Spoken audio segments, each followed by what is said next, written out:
Salut à toi, futur mon trader, et bienvenue dans cette nouvelle vidéo. Donc ici, je vais te montrer une petite méthode qui va te permettre de faire des profits avec la ProSuite V4 de chez les bons traders. Donc une stratégie qu'on utilise en interne et bien sûr qui est disponible en coaching pendant une session d'un mois, qui va revoir vraiment l'ensemble de la stratégie, qui va faire en sorte que vous allez vraiment apprendre à intervenir correctement sur les marchés et comment repérer une bonne opportunité. Donc là, ici, rapidement, alors avant d'aller sur l'order flow, vous avez en fait les indicateurs qui vont vous donner des zones très pertinentes pour rentrer en position. Et pour bien sûr avoir un risque rendement ultra élevé parce que vous allez rentrer sur des niveaux clés. Maintenant, la configuration est assez simple, je vais prendre mon stylo.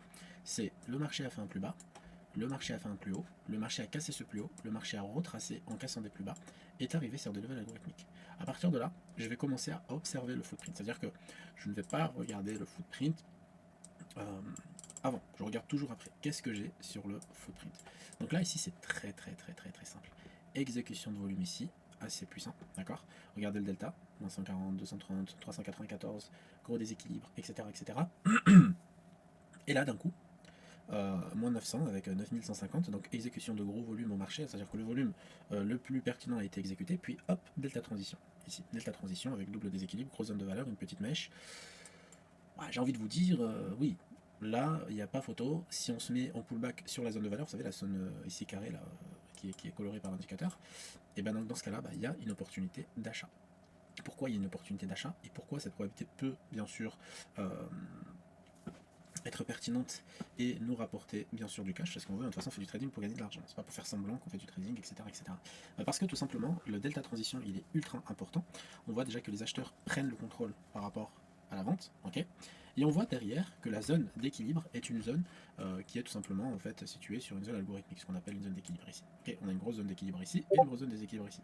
Donc on pouvait prendre avant, mais sans la confirmation du footprint c'est un peu compliqué. Maintenant je sais que le footprint a confirmé, à partir de maintenant, le trade logiquement il devrait passer. Donc si on casse maintenant les 5336 qui est qu'on a touché, qu'on est venu travailler ici, d'accord, mais qu'on n'a pas cassé, parce qu'on n'a pas fait un petit coup dessus de cette bougie, et bien normalement on devrait avoir une continuation vers de plus haut.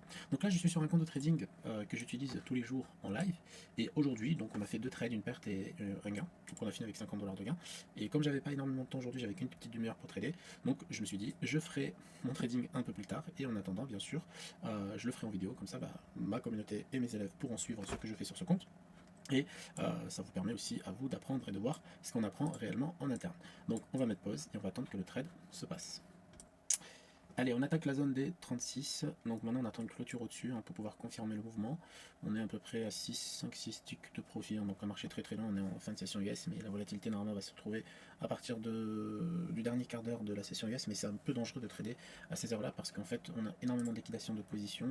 Et entre les market makers qui vont assurer la liquidité, parce que c'est des heures très précises, on peut avoir des mèches vers le haut, des mèches vers le bas. Donc c'est pour ça que j'aime bien trader juste avant. Ça me permet vraiment de voir un peu le mouvement se créer en soi. C'est-à-dire que le marché, en fait, quand il va, désolé d'insister, donc le marché, en fait, quand il va créer des mouvements, par exemple acheteur ou vendeur, il va se faire en plusieurs temps et ça va prendre plusieurs minutes sur le moment. C'est-à-dire que en session normale, sur un marché classique, en session US, entre 15h30 et 19h, là, ce mouvement, il serait déjà terminé en stop loss ou en TP. Okay, mais entre 19h et 21h, eh ben, ça va être long comme ça, en fait. Mais c'est pas grave parce que le plus important, c'est la stratégie, la méthode, comment j'ai exécuté le trade, le pourquoi du comment, etc. Et c'est de cette façon qu'on va réussir à se construire en fait un mental, parce que la patience fait partie de la psychologie, respecter une gestion de risque, faire en sorte d'être sur des trades très pertinents, qui sont cohérents avec la méthode, la stratégie et surtout l'actif, parce que ce genre de méthode ne s'applique pas forcément sur le Nasdaq ou le Dow Jones ou le Gold, parce qu'il faut une approche un tout petit peu plus différente. Donc la plupart des personnes aiment bien aller sur Nasdaq parce que c'est volatile tout le temps, même le matin hors session US, mais c'est quand même l'actif qui fait le perdre le plus d'argent aux traders particuliers. Donc voilà, le mieux c'est de rester vraiment sur des marchés un peu lourds, un peu longs. Vous avez le S&P 500, vous avez aussi les l'UB, le ZN, etc., qui sont pas mal, qui sont assez longs. Mais bon, c'est un trading complètement différent ici, il faut avoir un carnet d'ordre, etc.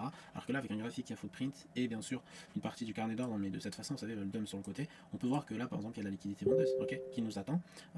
410, 261, 298, c'est vraiment pas mal. On voit qu'il y a une zone assez marquée sur le DOM ici. Et on voit que là, il y a une petite zone de résistance, d'accord. Vous voyez, ça fait un petit DOM ici comme ça. Et c'est pour ça que je disais, si on passe cette zone, on peut aller tout droit, on peut même aller jusqu'à 5340 sans aucun problème. Donc voilà, on va patienter, on va laisser le trade faire et on verra ce que ça va donner. Allez, ça attaque la zone assez fragile, donc on arrive à se maintenir au-dessus de 6 ticks de c'est pas mal. Maintenant, vu qu'on a déjà pris 50 $, je pense que si on se maintient au-dessus de 100 $, on pourra placer un petit BE et assurer un minimum de profit pour la journée. Regardez ici le delta et le volume, c'est assez impressionnant. On a quand même un autre delta transition par rapport à tous ces deltas négatifs depuis 20h13 et les 21h. On voit que là, en fait, on a vraiment une intention de faire pousser le marché au moins sur cette zone de short, parce qu'on a une petite zone de short ici qui est assez sympa aussi. C'est pour ça que j'ai placé mon stop loss au bord de cette zone, parce que je sais que le marché pourrait freiner ici, d'accord. Donc on verra comment le marché va réagir sur le moment. Donc voilà, c'est la magie du live, c'est pas de la théorie, hein, donc c'est de la pratique. Ça se passe souvent assez bien parce que c'est tout simplement des positions ultra réfléchies, c'est pas du hasard, c'est des positions à forte probabilité qui font qu'on peut réussir dans un domaine si on maîtrise parfaitement nos outils, si on maîtrise parfaitement notre stratégie, etc., qu'on a une bonne petite psychologie. On n'a pas besoin de la psychologie des grands traders ici parce que tout simplement on ne traite pas des millions, on traite des comptes financiers de chez Apex Trader Funding. Donc voilà, et aussi n'oubliez pas qu'en ce moment il y a une petite promo de moins 90%, le lien est en bio et le code promo est en bio, hein. N'hésitez pas à prendre des comptes à moins 90, un compte à 25 000 ça vous coûte 14 $, ça vaut largement le coup, donc n'hésitez pas, surtout allez-y, prenez vos comptes, faites vos tests, entraînez-vous en challenge, etc. Vous allez voir qu'avec le temps vous allez vraiment faire du vrai argent, comme j'en ai fait, comme j'en ai prouvé sur mon ancienne vidéo, hein. Rien que ce mois-ci j'ai fait 10 000 $ sur Apex, ce qui est vraiment pas mal, hein, pour des comptes financés. Donc voilà, on va laisser faire et je pense que le trade va bientôt se terminer parce que là on est en train de consolider au-dessus de notre petite zone, ok, qui était juste là.